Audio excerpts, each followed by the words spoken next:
তো জানো তো বন্ধুরা, খাওয়া দাওয়া তো করলাম। আর একটা আননোন নাম্বার থেকে ফোন আসছিল, তো ফোনটা আমি রিসিভ করলাম। আসছিল একটু আগে খাওয়া দাওয়া করার পর। ওই খেতেছিলাম, আমিও খেতেছিলাম, ভাইও খেতেছিল।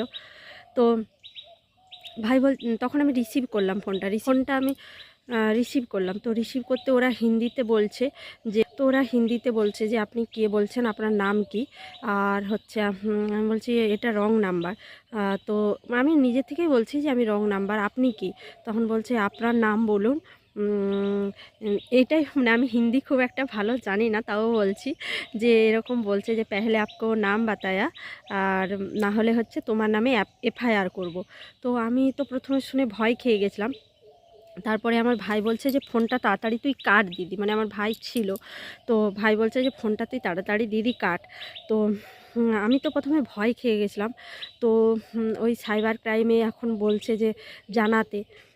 আর সাইবার ক্রাইমের নাম্বারটাও মানে ওই কত 1930 সম্ভবত। যাই হোক, আমি তো ফোনটা করছি, তো ফোনটা লাগছেও না, আমার ফোনটা যাচ্ছেও না। তো ওই নাম্বারটাকে সঙ্গে সঙ্গে কেটে দিয়ে ব্লক করেছি। তারপরেও কিন্তু দুবার ফোন করেছিল।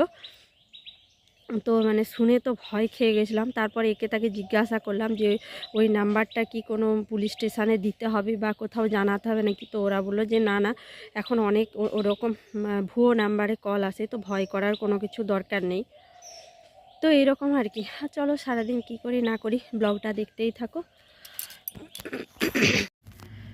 Hello friends, good morning, welcome back to my channel কে ব্লগের নতুন একটি ব্লগে সবাইকে অনেক ভালোবাসা। আশা করি সবাই অনেক ভালো আছো। হ্যাঁ, আমিও তোমাদের আশীর্বাদ ভালোবাসায় কিন্তু অনেকটা ভালো আছি। কিন্তু আমি বাবার বাড়িতে চলে গেছিলাম, ওই ব্লগগুলোই ছাড়তেছিলাম। প্রায় 8-10 দিন বাবার বাড়িতে ছিলাম। তো কালকে এসেছি, কিন্তু ঘুরে আসার পর থেকেই আবার হঠাৎ মানে শরীরটা দুর্বল দুর্বল ভাব, বমি বমি পাচ্ছে। কেন জানি না, এটা নাকি এখন একটা ভাইরাস হয়েছে। তো যাই হোক, মানে শরীরের অবস্থা ভীষণ খারাপ। আজকে সরস্বতী পুজো, অনেক কিছু প্ল্যান ছিল। আগের বছরও শরীর অসুস্থ হয়ে মানে বিছানাতে পড়েছিলাম। আর এই বছর সুস্থ আছি, কিন্তু মানে ওই যে কোথা থেকে যে ভগবান কি একটা দিয়েছে জানি না। যাই হোক, মানে একটু পুষ্পাঞ্জলি দিতে যাব ভাবছিলাম, কিন্তু ওই যে ওই ঘুরতে যখন গেছিলাম, ঘুরে এসে পুরো মানে কাচা ধোয়া সব কিছু বাকি ছিল। আর তারপরে রান্নাঘরের অবস্থাও ভীষণ বাজে ছিল। আমি তো জ্বরে পড়েছিলাম, তোমাদের দাদাভাই রান্না বান্না করছিল। মানে এক ছেলে রান্না করলে কি অবস্থা হয় একটা বাড়ির, বুঝতেই পারছো। তো ওই মানে ঘর দর রান্নাঘর সব পরিষ্কার করতে, মুছা ধোয়া কাচা করতে আমার বিকেল 4টা বেজে গেছে ভাত খেতে। মাথায় একটু শ্যাম্পু করেছি, কিন্তু মাথা শুকনো হয়নি। যাই হোক, তো বিকেল 4টে বেজে গেছে। আর আগে যে ছোট্টবেলায়, মানে ছোট্টবেলায় নয়, স্কুল লাইফ কলেজ লাইফে একটা মানে অন্যরকমই মজা ছিল। তো মানে শাড়ি পরবো, পাড়ার কাকিমাদের শাড়ি জোগাড় করতে আগের দিন থেকে চলে যেতাম যে এই শাড়িটা পরবো। মানে মায়ের শাড়ি পছন্দ নয়, যতই শাড়ি থাক, আর শাড়ি পরবো। সেই দিনগুলো কোথায় চলে গেছে। আর তবে তোমাদের দাদাভাইয়ের সাথে মানে ওই যে 9-10 এই 2 বছরই যা সরস্বতী পুজো, ও তো আমার ক্লাস ফ্রেন্ড ছিল, তো সরস্বতী পুজো কাটিয়েছি, আর কাটাতে পারিনি। তো ফার্স্ট ইয়ারে যখন আমি পড়ি, হ্যাঁ ফার্স্ট ইয়ারই হবে, তো ওর সাথে বাইকে করে আমরা ঝাড়গ্রাম গিয়েছিলাম একটু জাস্ট ঘুরতে। তো কোথাও কোনো খাওয়া দাওয়াও করিনি, কিছুই করিনি। তো ঘোরাঘুরি করে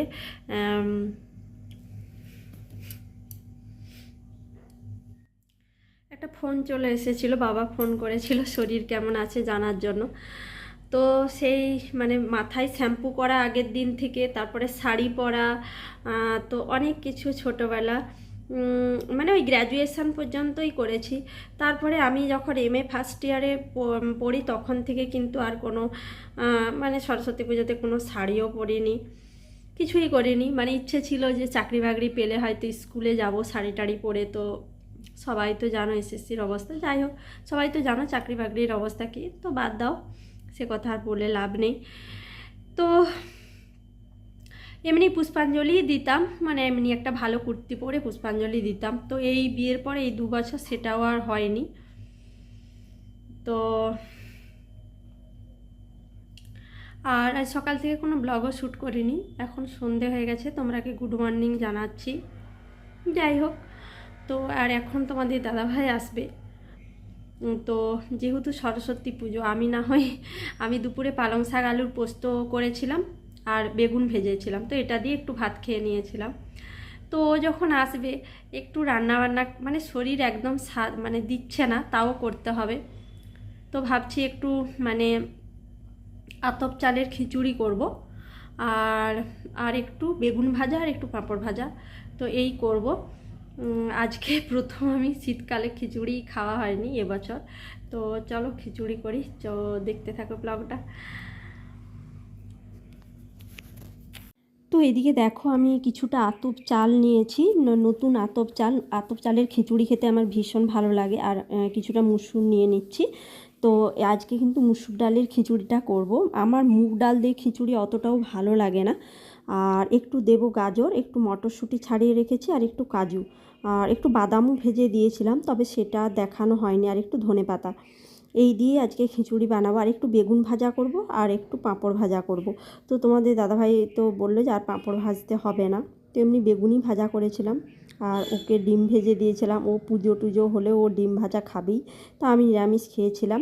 আর এদিকে দেখো কাজুটা ভেজে দিচ্ছি, আর এদিকে বাকি সবজিগুলো কিন্তু মানে এই মটরশুঁটিটাও তুলে দিয়েছি, গাজরটা ভেজে তুলে দেবো।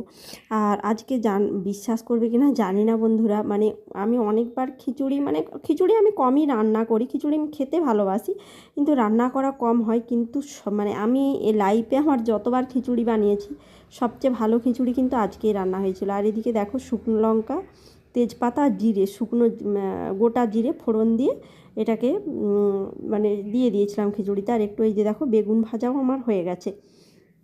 আর এইদিকে দেখো তো খিচুড়িটা মানে হয়ে গেছে। এবারে একটু হালকা ঘি দিব, ঘি ছাড়া খিচুড়ি অসম্পূর্ণই। তো এই যে এখনও ফুটছে, আর ঘিটাও একটু গরম করে নিয়েছি। এরপরে যে ঘিটা দিয়ে দেবো। তো সত্যি দারুণ হয়েছিল, খিচুড়িটা খেতে দারুণ হয়েছিল কিন্তু। আর সরস্বতী পুজো খিচুড়ি ছাড়া কিন্তু একদমই অসম্পূর্ণ। কোন বাঙালির বাড়িতে এই পুজোর দিন খিচুড়ি হয় না তা আমার জানা নেই, কিন্তু প্রত্যেক বাড়িতেই খিচুড়ি হয়। তো আর এই দিন কিন্তু খিচুড়িটা খেতেও খুব ভালো লাগে। তো রাস্তা দিয়ে দেখছিলাম খিচুড়ি রান্না করছে, আর দেখছি যে কত মানে ছেলে মেয়ে সব মানে জোড়া পাখি সব যাচ্ছে রাস্তায়। তো এটাই দেখছিলাম, আর ভাবছি যে না খিচুড়ি করব। তোমাদের দাদাভাই আস্তে আস্তে অনেকটা দুধও আছে, একটু পায়েসও বানিয়ে নিই। ও আমার হাজব্যান্ড পায়েস খেতেও মানে খুব ভালোবাসে, তো খিচুড়ি পায়েস বেগুন ভাজা খুব ভালো মানে যায় ব্যাপারটা। তো এদিকে দেখো আমি পায়েসও বসিয়ে দিয়েছি। তো বন্ধুরা আজকের ভিডিওটা তাহলে এই পর্যন্তই। ভালো লাগলে প্লিজ একটি like, comment, share and subscribe.